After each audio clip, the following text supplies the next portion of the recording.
हरे कृष्णा। हम श्रीमद् भगवद गीता के पंचम अध्याय कर्मयोग कृष्ण भावना भावित कर्म इसके 10वें श्लोक को पढ़ रहे हैं। आज इस पर हमारा दूसरा दिन है। श्लोक प्रारंभ करने से पूर्व हम एक श्लोक को सुनेंगे श्रीमद् भगवद गीता के महात्म्य से।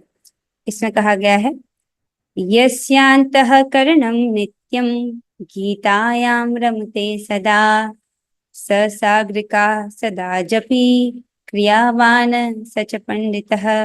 जिस व्यक्ति का हृदय सदा प्रसन्नता पूर्वक गीता में रमण करता है, उसे यज्ञों में, जप में, क्रियाओं में सिद्ध और वस्तुतः पंडित मानना चाहिए। राइट? जो व्यक्ति प्रसन्नता पूर्वक गीता में रमण कर रहा है, उसका मन अर्थात उसको गीता सुनना बहुत अच्छा लगता है, गीता में उसकी स्वाभाविक रुचि है, ऐसे व्यक्ति को यज्ञों में, जप में, क्रियाओं में सिद्ध समझना चाहिए। और गीता महात्म्य में कहता है ऐसे व्यक्ति को वस्तुतः पंडित मानना चाहिए। राइट? वास्तविक ज्ञानी। बहुत सुंदर है। और इसमें आगे भी बोला गया है, क्या बोल रहे हैं? दर्शनीय स धनवान स योगी ज्ञानवान अपि स एव याज्ञिको याजी सर्व वेदार्थ दर्शकः। कह रहे हैं आगे, उसके दर्शन मात्र से ही सभी धन्य होते हैं। वह महान है, वह योगी है और ज्ञानवान है, वह यज्ञ का ज्ञाता है एवं यज्ञ में युक्त है और समस्त वेदों के सार का ज्ञाता है। आप समझ रहे हैं इसको? भगवत गीता को गीतोपनिषद बोला जाता है और ये सारे वेदों का, सारे उपनिषदों का सार है। तो जो व्यक्ति भगवत गीता को जान रहा है, जो भगवत गीता का ज्ञाता है, जिसका हृदय जो है प्रसन्नता पूर्वक गीता में रमण करता है, राइट, उसको गीता अच्छी लगती है, उसको सुन रहा है, नियमित रूप से सुन रहा है, तो ऐसा व्यक्ति क्या है? यज्ञ का ज्ञाता है, यज्ञ में युक्त है, क्योंकि भगवद गीता पढ़ना एक बहुत बड़ा यज्ञ है, इससे यज्ञपति प्रसन्न होते हैं। और जो गीता के ज्ञान को जानता है, अर्थात वो समस्त वेदों के सार का ज्ञाता है। कितना सुंदर है ये। इसलिए हम सबको ध्यान से सुनना चाहिए। आइए अब हम आज के श्लोक का श्रवण करेंगे। वस्तुतः देखा जाए तो जितने बच्चे यहाँ पर उपस्थित हैं, आप सभी पंडित हैं, क्योंकि आप स्वेच्छा से ही आए हैं। राइट? आपको इसमें आनंद आता है गीता सुनने में, है कि नहीं? आइए हम आज के श्लोक का श्रवण करते हैं। बहुत सुंदर श्लोक है, पहले से गाएंगे। ब्रह्मण्याधाय कर्माणि ब्रह्मण्याध्याय कर्माणि संगम त्यक्त्वा करोति यः संगं त्यक्त्वा करोति यः लिप्यते न स पापेन लिप्तेन स पापेन पद्मपत्रम् इवाम्भसा। पद्मपत्रम् इवाम्भसा। बहुत अच्छी माता जी। ब्रह्मण्याधाय कर्माणि ब्रह्मण्याधाय कर्माणि संगम त्यक्त्वा करोति यः संगं त्यक्त्वा करोति यः लिप्यते न स पापेन लिप्यते न स पापेन पद्मपत्रम् इवाम्भसा। पद्मपत्रम् इवाम्भसा। बहुत सुंदर माता जी।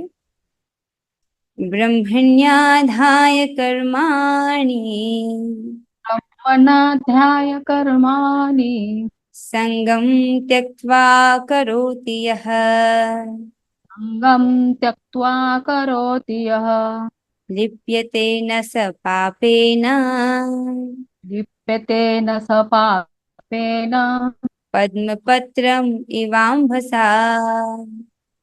पद्मपत्रम् इवाम्भसा। बहुत अच्छी माता जी। अब हम आगे बढ़ेंगे, क्योंकि ये श्लोक जो है हम इसको विस्तार पूर्वक पढ़ना चाह रहे हैं और थोड़ा सा कठिन विषय भी है, इसलिए हम आगे बढ़ते हैं। जिन भक्तों को मौका नहीं दे पाए, आपको अगली बार देने का प्रयास करेंगे। तो इस श्लोक में भगवान कहते हैं, जो व्यक्ति कर्म फलों को परमेश्वर को समर्पित करके आसक्ति रहित होकर अपना कर्म करता है, वह पाप कर्मों से उसी प्रकार अप्रभावित रहता है, किस प्रकार, जिस प्रकार कमल पत्र जल से अस्पृश्य रहता है। ठीक है, इस श्लोक को हम कल भी पढ़ रहे थे, इस पर हमारा आज दूसरा दिवस है। सो इधर आइए, हम तात्पर्य को पढ़ रहे थे, राइट। इस श्लोक में क्या बोल रहे हैं भगवान, ऐसा व्यक्ति जो अपने कर्म फलों को परमेश्वर को समर्पित कर रहा है, दूसरा आसक्ति रहित होकर अपना कर्म करता है, ऐसा व्यक्ति पाप कर्मों से उसी प्रकार अप्रभावित रहता है जिस प्रकार कमल पत्र जल से अस्पृश्य रहता है।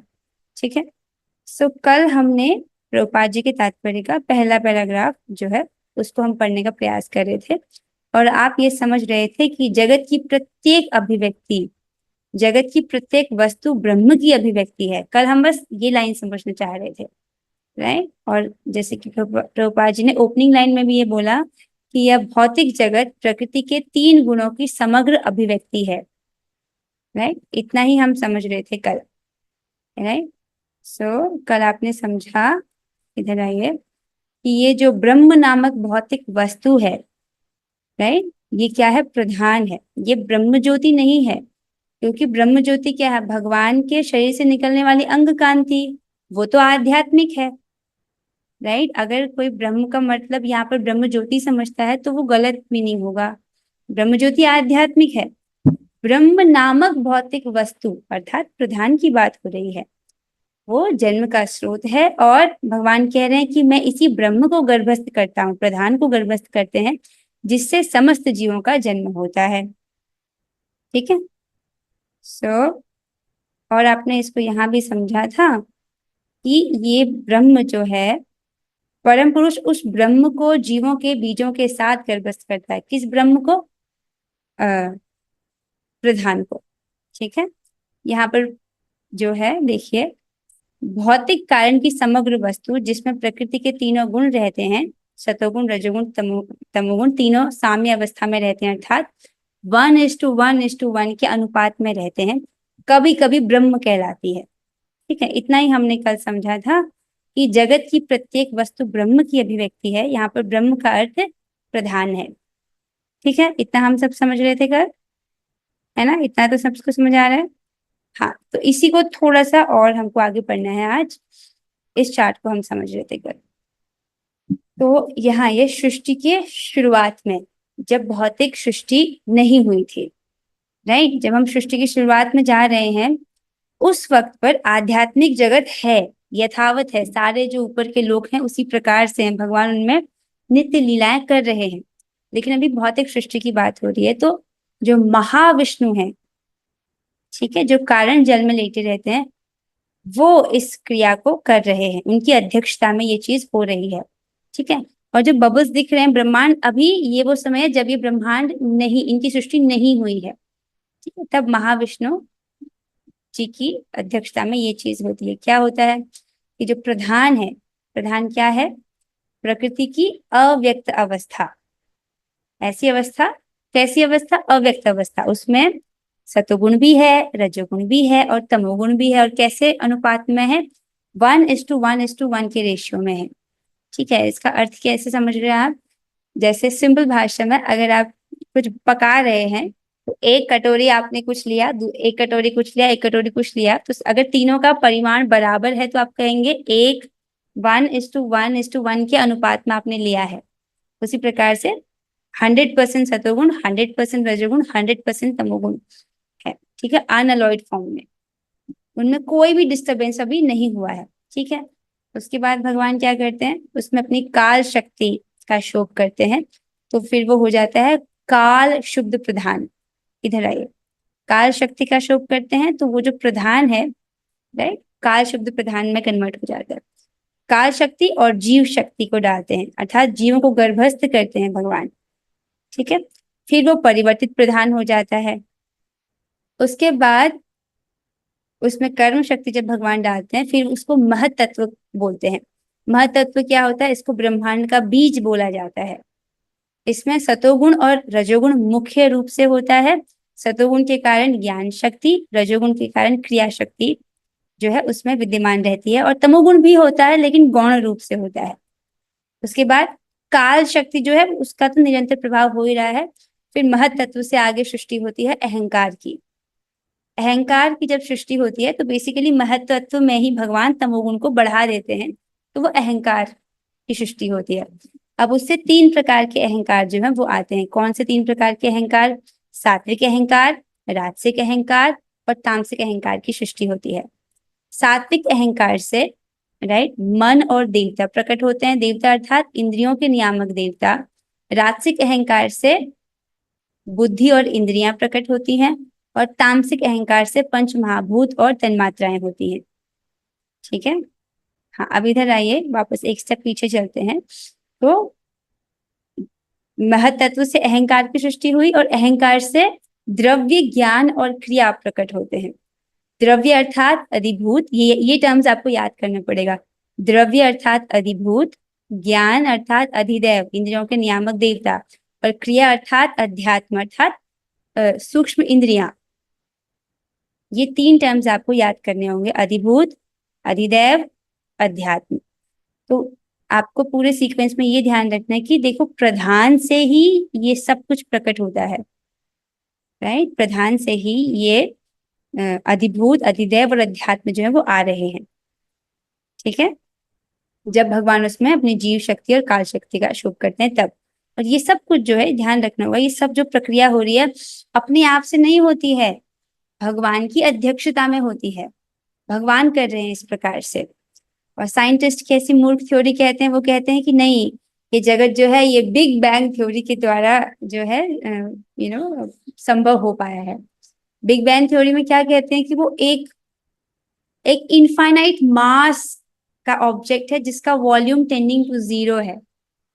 अब समझ, धारणा भी नहीं कर सकते कि एक ऐसी चीज जिसका वॉल्यूम है ही नहीं, 0, और उसका वजन कितना है, इनफाइनाइट, अनगिनत, उसका विस्फोट हुआ तो ये धरती आ गई, ये सब कुछ आ गई। कितनी स्टूपिड थ्योरी है, कोई भी बुद्धिमान व्यक्ति इसको क्वेश्चन करेगा। उस प्रकार से विस्फोट से थोड़ी ये सृष्टि हुई है, भगवान ने इसको बनाया है। तो ये उसकी प्रक्रिया यहाँ पर हमको बताई गई है कि इस प्रकार से आया है। सो अब एक बार यहाँ पर देखिए, आपकी अधिभूत, अध्यात्म और अधिदैव क्या होता है, इसको भी आप समझिए, ताकि आप समझ पाए कि सब कुछ किस प्रकार से ब्रह्म की अभिव्यक्ति है इस जगत में। इस जगत में सब कुछ ब्रह्म की अभिव्यक्ति कैसे है। तो अधिभूत जब बोला जा रहा है तो ये 3 टर्म्स ही आपको याद करने पड़ेंगे, तो आपको फिर ये आसान लगेगा। ठीक है। साइंस में भी बहुत सारी चीजें हम याद करते हैं, टर्म्स समझते हैं, तभी हमको समझ आता है। उसी प्रकार से अधिभूत जब बोला जाता है, इसका मतलब पंच महाभूत और तन्मात्राएं। ये शब्द भी आप याद कीजिए कि पंच महाभूत क्या होते हैं और तन्मात्राएं क्या होती हैं। पंच महाभूत होते हैं पृथ्वी जल वायु अग्नि आकाश, और तन्मात्राएं अर्थात जो आंख है इसकी तन्मात्रा है रूप, कान की तन्मात्रा है शब्द, नाक की तन्मात्रा है गंध, त्वचा की तन्मात्रा है स्पर्श, और जीभ की तन्मात्रा है रस। इस प्रकार से 5 तन्मात्राएं होंगी। तो अधिभूत में आप पढ़ते हो जैसे मुख और वाणी, तालु और रस, दोनों नासिका और गंध, दोनों आंख के गोलक और रूप, अर्थात अब समझ लो इंद्रिय गोलक और इंद्रिय विषय, इसको हम अधिभूत के सेक्शन में पढ़ते हैं। ठीक है। ये सब कुछ कहाँ से आ रहा है, अहंकार से आ रहा है, राइट। अहंकार से इसकी सृष्टि हुई, द्रव्य, ज्ञान और क्रिया की। ठीक है। सो इस प्रकार से जो है विभिन्न प्रकार के इंद्रिय गोलक और इनके विषय जो हैं वो अस्तित्व में आते हैं। जैसे दोनों कान के गोलक, ये क्या हो गए, अधिभूत। और इंद्रिय गोलक हैं, ये बाहर से जो दिख रहा है, केवल कान होने से सुनाई नहीं देता है, ये यहाँ पर केवल कान के गोलक की बात हो रही है बाहर का। और इसका इंद्रिय विषय क्या है, शब्द। ठीक है, ये हो गया अधिभूत। अब देखिए इसके नियामक देवता क्या है, श्रोतेंद्रिय। ये क्या है, सॉरी, इसका अध्यात्म है, ये सूक्ष्म इंद्रिय। अगर श्रोतेंद्रिय ना हो, किसी किसी जो व्यक्ति बहरे होते हैं उनका भी कान का गोलक है, लेकिन उनके पास जो सूक्ष्म इंद्रिय वो नहीं है, उसमें कुछ गड़बड़ है, इसलिए उनको सुनाई नहीं दे रहा। ठीक है, श्रोतेंद्रिय। और इसके नियामक देवता भी होते हैं। कौन है इसके नियामक देवता, दिशाओं के नियामक देवता। देखो जिस दिशा से ध्वनि आती है, आपका उससे आपको दिशा का ज्ञान होता है कि इस दिशा से मुझको ध्वनि आ रही है। राइट। तो दिशाओं के नियामक देवता इसको कंट्रोल करते हैं। उसी प्रकार से हमको अधिभूत, अध्यात्म और अधिदैव जो है उसके बारे में हम पढ़ते हैं। इसको हम विस्तार से 11वें अध्याय में पढ़ेंगे। अभी आपको ये ध्यान रखना है कि ये सब जो चीज है ये अस्तित्व में आते हैं। ये सब कहाँ से आते हैं? ओरिजिनली तो प्रधान से आते हैं, राइट। अहंकार से जो होता है द्रव्य, ज्ञान और क्रिया अस्तित्व में आते हैं। और द्रव्य अर्थात अधिभूत, ज्ञान अर्थात अधिदैव अर्थात नियामक देवता, और क्रिया अर्थात अध्यात्म। मुझे लगता है ये बहुत टफ हो गया आज तो। हाँ, ऐसा लग रहा है माता जी आप क्या बोल रहे हो, पता नहीं, सब कुछ ऊपर से डॉच कर रहा है हमारे तो। अरे ऐसा भी कठिन नहीं है, बस आपको टर्म्स जो है वो याद करनी पड़ेंगी। फिर आपको बस इतना समझना है कि सब प्रधान से आ रहा है कि नहीं। ये सब कुछ प्रधान से आ रहा है। ये जो विस्तार से, इसको हम 11वें अध्याय में पढ़ेंगे, ठीक है। विस्तार से तो तब पढ़ेंगे, अभी आपको बस इतना समझना सब प्रधान से आ रहा है, ठीक है। क्या क्या आ रहा है प्रधान से? हमारी सूक्ष्म इंद्रियां, जैसे कि वाग इंद्रिय, बोलने की इंद्रिय, रसनेन्द्रिय, घ्राण इंद्रिय, चक्षु इंद्रिय, स्पर्श इंद्रिय, इस प्रकार से सब कुछ ब्रह्म की भी अभिव्यक्ति है। अधिदेव अर्थात अग्निदेव, वरुण देव, दोनों अश्विनी कुमार, सूर्य देव, वायु देव, दिशाओं के नियामक देव आदि, ये सब किसका है? ब्रह्म की ही अभिव्यक्ति है, राइट। और जो हमारे शरीर में जो इंद्रियां हैं, मुख, तालु, दोनों नासिका, दोनों आंख के गोलक, त्वचा, दोनों कान के गोलक, इवन जो इनकी तन मात्राएं, शब्द, रस, वाणी, गंध, रूप, ये सब कुछ भी आदि सब ब्रह्म की ही अभिव्यक्ति है, राइट। ये सब वहीं से आ रहा है। सो अभी जब आप ये सब समझ रहे हो तो हो सकता है क्या ये बड़ा मुश्किल लग रहा है? सुनते ही बड़ा मुश्किल लग रहा है। तो इसको गुरु महाराज ऐसे समझा रहे थे कि देखिए, एक माता जी थी, राइट। वो दूध बेचती थी, ठीक है। तो उनके पास एक लोटा था, वो लोटे से दूध नाप नाप के बहुत सारा वो उन्होंने दूध बेचा। एक दिन उनको साड़ी खरीदनी थी, राइट। तो वो साड़ी की दुकान में गई। अब साड़ी वाला बोलता है कि मेरे पास तो फीता है ही नहीं नापने के लिए, मैं आपको साड़ी कैसे नाप के दूं। तो माता जी कहती, अरे ये तो बहुत आसान है, मेरे पास ये लोटा है, तुम इसे नाप के मुझे साड़ी दे दो। अरे तो दुकानदार कहता है, अरे माता जी अब साड़ी को लोटे से थोड़ी नापते हैं, उसके लिए तो मुझे फीता चाहिए ना। माता जी कहती है, अरे इस लोटे से तो मैंने कितना सारा दूध नाप नाप के बेचा है, कितना सारा दूध मैंने बेचा है, तुम साड़ी नहीं नाप सकते?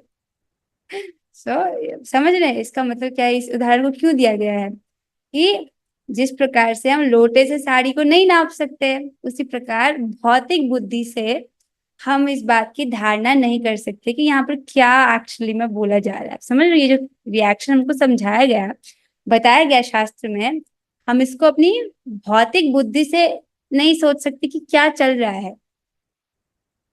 जैसे इसको देखो, मैं आपको एग्जाम्पल देती हूँ कि यहाँ पर बोला गया ना कि जो प्रधान है भगवान उसको गर्भस्थ करते हैं। देखो यहाँ पर कमी ही है, ये देखिए, हाँ, परम पुरुष उस ब्रह्म को जीवों के बीजों के साथ गर्भस्थ करते हैं।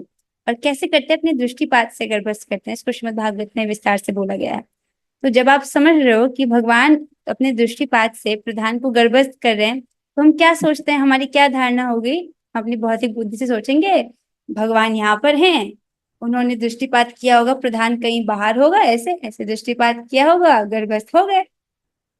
लेकिन बात ऐसा है कि सब कुछ भगवान के अंदर है। जब सृष्टि हो रही है, ऐसा कुछ भी नहीं है जो भगवान के बाहर है, सब कुछ भगवान के अंदर है। अब धारणा कैसे करेंगे हम? अब समझ रहे हैं? तो ये सब जो चीजें हैं ये हमको शास्त्र में बताई गई है, लेकिन इनकी भौतिक बुद्धि से हम धारणा नहीं कर सकते। इस प्रकार से बोला गया है तो इसको स्वीकार कर लेना चाहिए कि हाँ, भगवान ने प्रधान को दृष्टिपात द्वारा गर्भस्थ किया। कैसे कैसे हुआ ये सब, इसको हम भौतिक बुद्धि से धारणा नहीं कर सकते, ठीक है। ओके, बस इतना अभी के लिए समझिए कि सब कुछ क्या है, राइट। वो ब्रह्म की ही अभिव्यक्ति अर्थात प्रधान की ही अभिव्यक्ति है, जो भी आपको इस जगत में दिख रहा है। ओके ना, अब आगे बढ़ते हैं तो आपको आगे समझ आएगा। लास्ट लाइन रह गई है। सो भगवद गीता में मम योनिर्महत ब्रह्म से प्रकट है कि जगत की प्रत्येक वस्तु ब्रह्म की अभिव्यक्ति है, और यद्यपि कार्य भिन्न भिन्न रूप में प्रकट होते हैं, किंतु तो भी वे कारण से अभिन्न है। कार्य और कारण के रूप में इसको समझिए, कॉज एंड इफेक्ट, राइट। सो जैसे कि दूध और गाय, ठीक है, तो दूध का कॉज, दूध का कारण क्या है? गाय, राइट, और कार्य क्या है? दूध, राइट। तो दूध में गाय कारण के रूप में विद्यमान है। आप इसे समझिए, अगर गाय ही ना हो तो दूध कैसे आएगा? तो जब आपके सामने एक दूध दिख रहा है तो आप समझ लो ना कि इसका एक कारण है। क्या कारण है? गाय। गाय नहीं होगी तो दूध ही नहीं हो सकता। उसी प्रकार से इस जगत में आपको भिन्न भिन्न कार्य के दिख रहे हैं, उनका कारण है, राइट। और वो अगर कारण ना हो तो वो कार्य ना दिखाई दे आपको, मतलब अगर प्रधान ही ना हो तो ये जो सृष्टि आपको दिख रही है त्रिगुणात्मक, राइट, वो अस्तित्व में नहीं आ सकती है। समझ रहे हैं इसको? एक छोटा सा उदाहरण से यहाँ पर देखेंगे, जैसे कि दूध और गाय का उदाहरण आपने समझा। धान, चावल का उदाहरण देखिए आप। जैसे कि जो अन्न है ये पृथ्वी का एक विकार है, तो राइट, पृथ्वी तत्व है कि नहीं, इसमें पृथ्वी ही जो है उसका ही एक विकार है, राइट। तो इसमें भी पृथ्वी कारण रूप में विद्यमान है। अगर पृथ्वी तत्व ही ना हो तो अन्न हो ही नहीं सकता, तो हम कहेंगे कि पृथ्वी कारण रूप में विद्यमान है। अब आगे चलते हैं। अभी तक का समझ आ रहा है ना आपको? ठीक है, किसी को कोई मुश्किल लग रहा हो तो आप मुझे टेक्स्ट कर सकते हैं, हम आपको दोबारा समझाएंगे, दोबारा समझाने का प्रयास कर सकते हैं। सो इसके आगे तो बहुत आसान है। प्रभुपाद जी कहते हैं ईशोपनिषद में कहा गया है कि सारी वस्तुएं पर ब्रह्म या कृष्ण से संबंधित हैं, अतः वे केवल उन्हीं की हैं।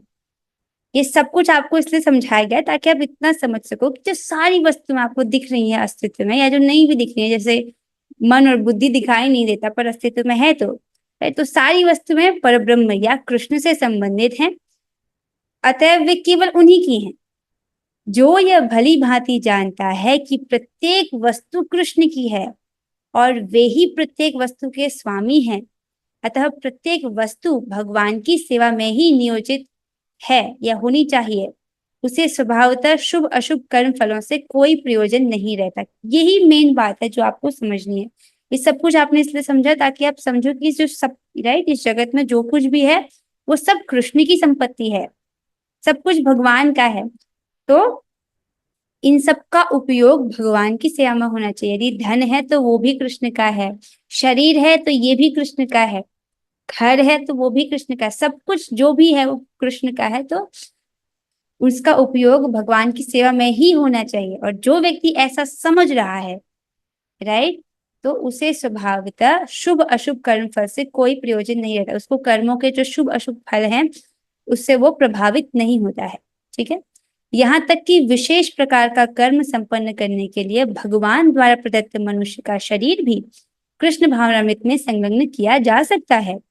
तब यह पाप कर्मों के कल्मश से वैसे ही परे रहता है जैसे कि कमल पत्र जल से गीला रहकर भी भीगता नहीं, राइट, जल से भीग कर भी भीगता नहीं। बेसिकली अगर हम कमल के पत्ते पर जल को डालते भी हैं तो भी उस पर ठहरता नहीं, उसी प्रकार से जो व्यक्ति कृष्ण भावनामृत में संलग्न है, राइट, भगवान की सेवा कर रहा है अपनी इंद्रियों से, तो वैसा व्यक्ति क्या है, पाप कर्मों के कल्मश से हमेशा मुक्त रहता है, राइट। उसको पाप कर्म का जो कल्मश है उसको स्पर्श नहीं कर पाते।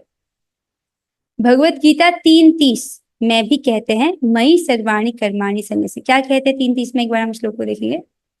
3:30 में भगवान ने बोला है मयि सर्वाणि कर्माणि सन्न्यस्य अध्यात्म चेतसा निराशी निर्ममो भूत्वा युध्यस्व विगत ज्वरः। बहुत सुंदर श्लोक है। भगवान अर्जुन को आदेश देते हैं कि अब उन्हें क्या करना चाहिए। क्या कहते हैं उनसे? हे अर्जुन, अपने सारे कार्यों को मुझ में समर्पित करके मेरे पूर्ण ज्ञान से युक्त होकर लाभ की आकांक्षा से रहित, स्वामित्व के किसी दावे के बिना तथा आलस्य से रहित होकर युद्ध करो। राइट, इस प्रकार से उनको आज्ञा देते हैं। तो भगवान इस श्लोक के माध्यम से बताते हैं कि कर्म करने की कुशलता, कर्म करने का कौशल क्या है। देखिए, जगत में कर्म तो सभी कर रहे हैं, लेकिन जो लोग कृष्ण भावना भावित नहीं है, कृष्ण भावना से रहित हैं, भक्ति से रहित होकर के कर्म को कर रहे हैं, तो वो कर्म में फंसते ही जा रहे। जिस प्रकार से व्यक्ति अगर दलदल में फंस जाता है वो जितना प्रयास करता है वो और उसमें धंसता जाता है, उसी प्रकार से इस जगत में जो लोग कृष्ण भावना भावित ना होकर भक्ति से इतर अपनी इंद्रिय तृप्ति के लिए कार्य कर रहे हैं, तो वो तो कर्म पाश में और अधिक लिप्त हो रहे हैं। तो कर्म करने का सही तरीका क्या है, उसको भगवान इस श्लोक में कहते हैं, अपने सारे कार्य को हमको भगवान को समर्पित करना चाहिए, राइट। फिर क्या, और दूसरा क्या है, भगवान के पूर्ण ज्ञान से युक्त होकर, अर्थात कृष्ण भावनामृत के ज्ञान से युक्त होकर, उसके लिए हमको नियमित रूप से कथा श्रवण करना होगा, इसमें प्रशिक्षित होना होगा, राइट। लाभ की आकांक्षा से, किसी भी प्रकार के भौतिक लाभ की आकांक्षा नहीं करनी चाहिए।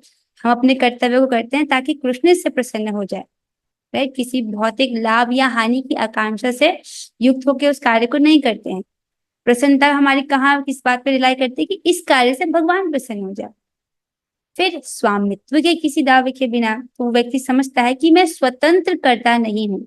किसी भी कार्य को घटित होने के पीछे 5 कारण होते हैं, राइट, राइट। जीव, उसका अधिष्ठान अर्थात शरीर, इंद्रियां, जीव का प्रयास और परमात्मा, ठीक है। तो ये इस बात को समझता है कि वो किसी भी कार्य को करने के लिए स्वतंत्र करता नहीं है। यदि किसी जगह पर, राइट, 5 जो है इन्वेस्टर्स हैं, उन्होंने एक जगह इन्वेस्ट किया, और एक व्यक्ति जो है, 5 में से एक व्यक्ति सोचे कि सारा जो प्रॉफिट है वो मेरा है, तो वो चोर हुआ कि नहीं हुआ, राइट। तो 5 जो है घटक होते हैं किसी भी कार्य को करने के। व्यक्ति समझ रहा है कि मैं स्वतंत्र करता नहीं हूँ, इसलिए स्वामित्व के किसी दावे के बिना और आलस्य से रहित होकर युद्ध करो। तो अर्जुन के लिए तो था आलस्य से रहित होकर युद्ध करो, हमारे लिए आलस्य से रहित होकर भक्ति करो, क्योंकि भक्ति करना चाहिए हमको। यज्ञ करने को बोला है ना भगवान ने सभी को। यज्ञों में सबसे बड़ा यज्ञ कौन सा है, जप यज्ञ। तो आलस्य से रहित होकर के हमको भक्ति के कार्य को संपादित करना चाहिए। और भक्ति में सर्वश्रेष्ठ भक्ति में सेवा किसे बोला गया है, भगवान श्री कृष्ण के शुद्ध पवित्र नामों को, हरे कृष्ण महामंत्र के जप को, उसे जपना चाहिए बिना आलस्य के। और अपना जो है जो भी हम कार्य करते हैं, अपने सारे कार्य को कृष्ण भावना भावित होकर करना चाहिए। तो ये भगवान बोलते हैं 3:30 में। Now coming back here, Bhagavad Gita 3:30 में भगवान कहते हैं, मयि सर्वाणि कर्माणि सन्न्यस्य, अर्थात संपूर्ण कर्मों को मुझ में अर्थात कृष्ण को समर्पित करो। तात्पर्य यह है, ये सबसे इंपॉर्टेंट है, आप इसको ध्यान से पढ़िए। सब कुछ जितना भी समझाया गया इसी बात को समझाने के लिए समझाया गया, ध्यान से सुनिए। तात्पर्य यह है कि कृष्ण भावनामृत विहीन पुरुष शरीर एवं इंद्रियों को अपना स्वरूप समझकर कर्म करता है, राइट। एक कृष्ण भावनामृत विहीन व्यक्ति, राइट, जिसके जीवन में भक्ति नहीं है, वो क्या समझता है कि ये शरीर और इंद्रियां उनको अपना स्वरूप समझता है और उसी प्रकार से कर्म करता है। जैसे भौतिकता वाले लोगों के प्लान्स कैसे रहते हैं, बड़े बड़े रेस्टोरेंट्स में जाना, वहां जाके खाना खाना, अलग अलग प्लान्स होते हैं। बेसिकली पॉइंट क्या है उनका, इंद्रिय तृप्ति। क्या गति होगी, इंद्रिय तृप्ति मतलब एक और भौतिक जन्म, और कैसा भी जन्म हो सकता है। एक मुर्गा भी खाया तो अगले जन्म में मुर्गा बनना पड़ेगा, राइट। कर्म का पाश तो बहुत स्ट्रिक्ट है। आगे कहते हैं, किंतु कृष्ण भावना भावित व्यक्ति यह समझकर कर्म करता है कि वह देह कृष्ण की संपत्ति है। लेकिन ये एक कृष्ण भावना विहीन व्यक्ति के बारे में बताया, वो अपने देह और इंद्रियों से आसक्त रहता है, उसी के लिए कर्म करता है। लेकिन कृष्ण भावना भावित व्यक्ति ये समझकर कर्म करता है कि ये जो देह है, मेरा शरीर, ये कृष्ण की संपत्ति है। अपने आप को तो समझता है कि मैं आत्मा के रूप में भगवान का दास हूँ, मेरा एकमात्र कर्तव्य भगवान की सेवा करना है। अपने शरीर के विषय में क्या सोचता है वो, ये कृष्ण की संपत्ति है, अतः इसे कृष्ण की सेवा में प्रवृत्त होना चाहिए। तो मतलब वो जान रहे कि मैं कृष्ण का हूँ, ये शरीर भी कृष्ण का है, इसलिए इसका सदुपयोग क्या होना चाहिए, कि इसका उपयोग कृष्ण की सेवा में होना चाहिए, राइट। आप समझ रहे, मतलब कुछ भी चीज जो कृष्ण से इतर हो वो ऐसा व्यक्ति नहीं करता है, समझ रहे हैं। शरीर का जो सदुपयोग है, वैध प्रयोग है, वो क्या है, इसको भगवान की सेवा में नियोजित करना, अपनी इंद्रियों से भगवान की सेवा करना, कान से भगवान की कथा श्रवण करना, आंख से भगवान का दर्शन करना, जीभ से भगवान का प्रसाद खाना, राइट, हाथ से भगवान के मंदिर की सफाई करना, राइट। इस प्रकार से अपनी सभी इंद्रियों को भगवान की सेवा में नियोजित करना। आपने समझा कि ये सब जब जो भी जगत में दिख रहा है वो सब प्रधान की अभिव्यक्ति है, ब्रह्म की अभिव्यक्ति है। तो व्यक्ति समझ रहा है कि सब कुछ जो है कृष्ण की ही प्रॉपर्टी है, सब कुछ कृष्ण की संपत्ति है, राइट। सब कुछ जो भगवान की अध्यक्षता में ही आता है। और इस प्रकार से वो क्या करता है, अपने शरीर को भी भगवान की संपत्ति समझता है और ये मानते हैं कि इसका सदुपयोग क्या होना चाहिए, भगवान की ही सेवा में इसका उपयोग होना चाहिए। इस प्रकार से वो स्वामित्व के भाव से रहित होता है। जैसे भगवान ने इस श्लोक में बोला ना कि वो क्या है, आसक्ति से रहित होता है और अपने सारे कर्म फलों को समर्पित करता है। तो जब समझ रहा है कि सब कुछ कृष्ण का ही है, तो सब कुछ अपने सारे कार्य को भगवान की प्रसन्नता के लिए करता है, अपने कर्म फलों को भगवान को अर्पित करता है, राइट। और आसक्ति रहित होकर के वो अपने कार्य को करता है, किसी प्रकार के भौतिक फल की आसक्ति को नहीं रखता है, राइट। और स्वामित्व के दावे को भी त्याग देता है, क्योंकि समझ रहा है कि मैं भी कृष्ण का हूँ, ये शरीर भी कृष्ण का है। इस प्रकार से जब ऐसे कर्म करता है तो वो पाप कार्यों से, पाप कर्म के कलमश से अप्रभावित रहता है। किस प्रकार? जिस प्रकार कमल पत्र जल से स्पृश रहता है। तो इसके साथ हम आज की कक्षा को यहीं पर विश्राम देते हैं। इससे आगे की टीका हम अगली कक्षा में पढ़ेंगे। अगर किसी भक्त का कोई प्रश्न है, अभी आप पूछ सकते हैं।